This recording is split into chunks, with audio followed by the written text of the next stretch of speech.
El 9 de noviembre recordamos a dos vírgenes religiosas, Santa Eustolia, también llamada Estefanía, y Santa Sópatra, también llamada Soraya. En la historia de estas monjas, es importante el recordar que Estefanía Eustolia fue una inteligente mujer romana, que se había criado en la comunidad cristiana de Roma, escuchando las aventuras de las grandes peregrinas y matriarcas del estilo de vida monacal, tal como Marcela, Paula, Eustoquia, o Melanía, conocidas en su conjunto como las santas matronas romanas. Por lo tanto, tal como Paula, Eustoquia y Melanía, Eustolia Estefanía salió a peregrinar por el mundo para visitar los lugares santos de Jerusalén. Y en su viaje de regreso, acudió a peregrinar a las imponentes iglesias de Constantinopla. Pero en este lugar, conocería a la jovencísima princesa Sópatra, también llamada Soraya, que le otorgó los recursos para fundar un monasterio de vírgenes consagradas, bajo la regla de San Basilio. A este lugar llegaron muchas otras jovencitas vírgenes, entre las cuales destaca también Santa Romina, quien también presumiblemente pertenecía a la casa real bizantina. Pero en el año 602, ocurre una tragedia en Constantinopla cuando el padre de la princesa Sópatra, el emperador Mauricio junto a los hermanos varones de la santa, son asesinados por un usurpador de la corona. Por lo cual se ha llegado a relatar que incluso la emperatriz viuda Constantina, junto a sus tres hijas solteras, Anastasia, Teoctista y Cleopatra, pidieron asilo en este mismo monasterio, en donde todas siguieron un estilo de vida consagrada al servicio de Dios. Eustolia, a la cual también se la identifica con la variante griega de Estefanía, o simplemente Fanny, nació hacia el año 560 en Roma, como hija en una familia acomodada, muy cristiana, pero culta, que fue educada en el latín y las artes.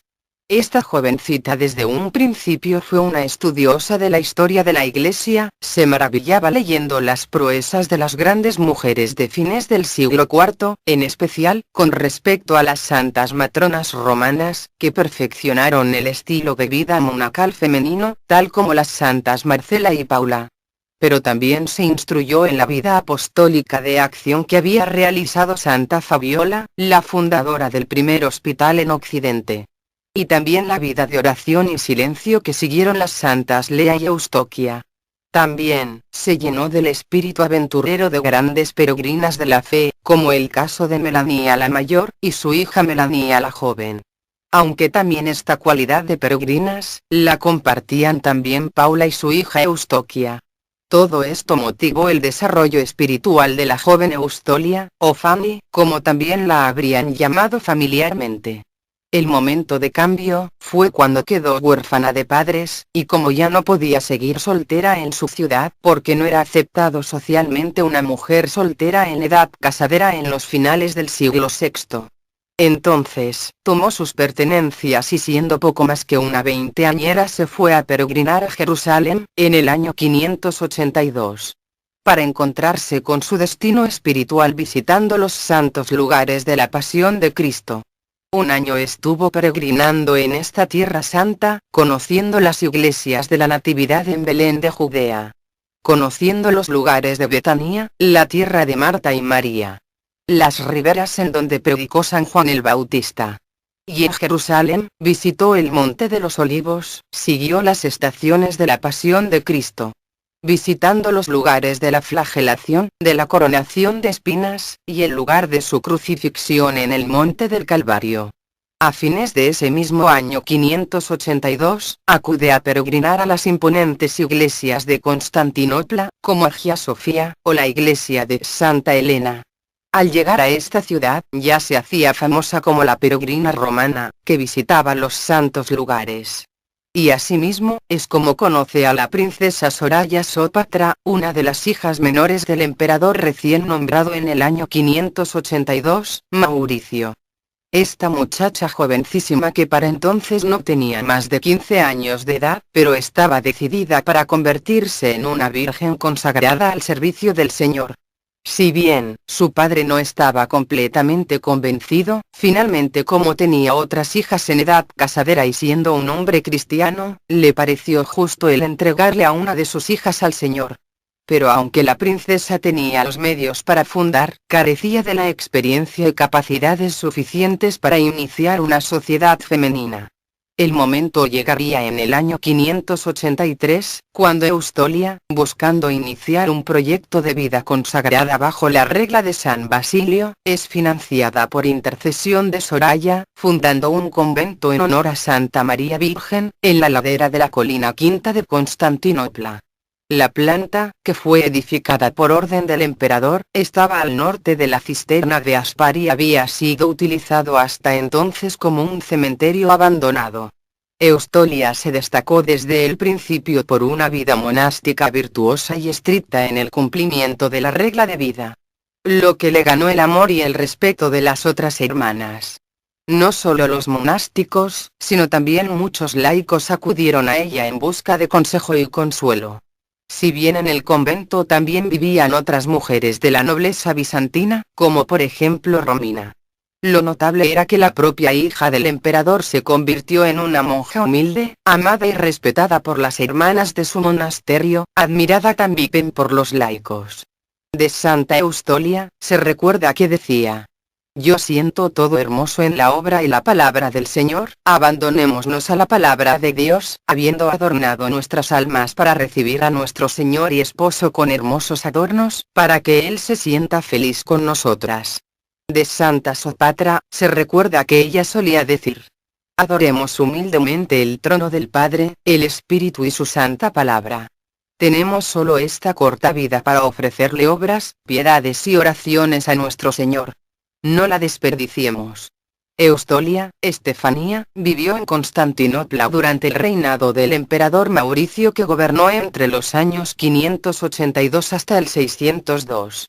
A temprana edad fue a un monasterio, donde se ocupó del ayuno y de las vigilias. Inflamada por obra del Señor, dejó Roma y fue a Constantinopla después de visitar todas las iglesias sagradas allí, y de haber cumplido su deseo sagrado, acudió a la iglesia de María Virgen, la Teotokos, en Blachernare, donde conoció a la joven Sopatra Soraya, princesa bizantina, hija del emperador Mauricio. Como la virtud no puede ocultarse, esta joven noble le suplicó a la bendita Eustolia Estefanía, que era virtuosa, que la tomara como madre espiritual y guardiana de su alma. Para ello Sópatra abandonó la corte bizantina de Constantinopla, con todas las glorias y placeres reales, vistiéndose con el esquema monástico, ingresando en luchas y trabajos espirituales. Después de pedirle a su padre un lugar adecuado, éste les construyó una hermosa y pequeña iglesia para rezar con Eustolia, junto a la cual construyeron un convento femenino. Muchas mujeres que eran piadosas y vírgenes por elección, llegaron hasta este lugar, ocupándose con ellas en la vida difícil y laboriosa de la conducta monástica. Estefanía Eustolia, que aunque era una súbdita del emperador bizantino, había nacido en Roma, y tenía una especial sabiduría, a la cual muchas veces dignatarios de palacio como Constantina, la emperatriz reinante y madre de Sópatra, o bien alguno de los dignatarios del imperio acudían al convento a escuchar los consejos de esta muchacha. En una oportunidad se cuenta que Eustolia Estefanía, dijo: debéis saber que la causalidad activa de la divina providencia, atraviesa todos los días a todo el mundo, velando por los asuntos mortales con su ojo incansable y siempre administra la retribución de la humanidad por sus actos de violencia. Recuerdo que en una batalla entre romanos y persas, los primeros frente a la desventaja numérica y anímica, llevaban entre sus filas una imagen de nuestro Señor Jesucristo, como Dios encarnado, que la tradición, desde la antigüedad hasta el presente día, proclama que fue modelada por la sabiduría divina, y no formada por las manos de un tejedor ni por el pigmento de un pintor. El cual, ante las palabras de ánimo por parte del general, fueron suficientes para aumentar el esfuerzo, despertando el entusiasmo y la esperanza de los más indolentes y perezosos. Así actúa nuestra fe, el alma que más confía, sin importar las contrariedades, aunque estemos sumidos en un mar de desesperanza. Pues el alma que confía ciegamente en la misericordia infinita de Dios, grandes obras alcanzará, ya sea en la tierra, como mucho más trascendentalmente, en los cielos. La princesa Soraya Sopatra aprendió de la elocuencia de su maestra, y en una oportunidad en que un alto dignatario la visitó en forma altiva y despectiva, la santa le contó una historia que le dejó una gran advertencia frente a los efímeros éxitos del momento. Antes de irse, escuche un cuento antiguo y muy sabio. Cuentan que una vez vivió un faraón llamado Sesostris, que era muy exitoso, afortunado y el más eminente en el reino del Egipto antiguo. Este hombre se enorgullecía de su riqueza y de que sus fuerzas fueran completamente invencibles. Pero se embruteció tanto, por así decirlo, que construyó un carro de oro con incrustaciones, envuelto con piedras preciosas, y se sentó en él. Se despidió de caballos y de mulas, pero con el yugo rodeó los cuellos de los reyes conquistados, y estos, desafortunados, sacaron el carro del faraón al foro. Entonces el rey de Egipto no se comportó moderadamente con su victoria, sino que con frecuencia reprochaba la derrota de sus adversarios con desgracia. Dicen que en un grande y famoso festival, cuando las multitudes de egipcios se habían congregado, uno de los reyes sometidos a la carroza yugo no sacó el carro y, echándose hacia atrás en repetidas ocasiones, observó el movimiento de las ruedas. A continuación, el transporte se volvió inarmónico, ya que los designados para este propósito no actuaban de común acuerdo, y el rey de Egipto dijo al que se retorcía en repetidas ocasiones: «Hombre, ¿por qué estás cambiando tu mirada hacia atrás? ¿Por qué estás examinando las ruedas? ¿Qué esperas lograr con la boca abierta?» Pero él, con gran inteligencia, dijo a Sesostris: «Su excelencia, yo me he maravillado por el movimiento de las ruedas. Tienen un movimiento inconstante. Pues ahora, partes de ellas en el aire vuelven de nuevo a la tierra, mientras que de nuevo las partes de la planta son elevadas». Por lo cual el faraón, al oír esto, aprendió a no ser arrogante, y decretó que los cuellos reales fueran liberados de los yugos, y que a partir de entonces el transporte de mercancías se confiara a las mulas. Que esta sea la lección. Pues debéis saber que nada es menos fiable y evasivo que el éxito terrenal.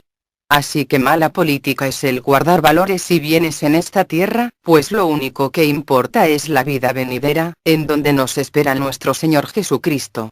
Si debemos relatar un fuerte trance y dolor para esta princesa, que desconsolada lloró amargamente en los brazos de su madre y superiora, Santa Eustolia Estefanía, en los últimos días del mes de noviembre del año 602, momento en que su padre, Mauricio, fue obligado a ver a sus 6 hijos varones ser ejecutados antes de ser decapitados. Posteriormente, el mismo emperador fue ejecutado de la misma forma, mientras que la emperatriz Constantina, esposa del emperador y madre de Sopatra junto a 3 hijas, Anastasia, Teoctista y Cleopatra, fueron salvadas y enviadas a un monasterio en donde vivirían recluidas y apartadas de la política de su tiempo hasta el final de sus días. Muchos estudiosos aseguran que este convento sería el mismo que era dirigido por Santa Estefanía. Eustolia Estefanía, después de haber luchado durante muchos años en una vida de oración, penitencia y silencio, llevando por medio de su palabra la salvación a muchos, se fue al Señor en santa paz a fines del año 610, dejando el monasterio bajo el mando de la nueva superiora, la princesa Soraya Sopatra, que se mostró como una digna sucesora en las luchas espirituales, la cual fallecería 15 años más tarde, a finales del año 625. Aunque se sabe poco sobre la muerte de estas monjas. A veces se las encuentra incluidas dentro del listado de los santos mártires orientales, lo cual ha causado dudas acerca de la verdadera causa de sus muertes, pasando a ser conmemoradas juntas, como vírgenes santas, el día 9 de noviembre. Eustolia y Sopatra, vírgenes santas del Señor, ayúdenos a elegir vivir para nuestro Señor Jesucristo en lugar de vivir para cualquier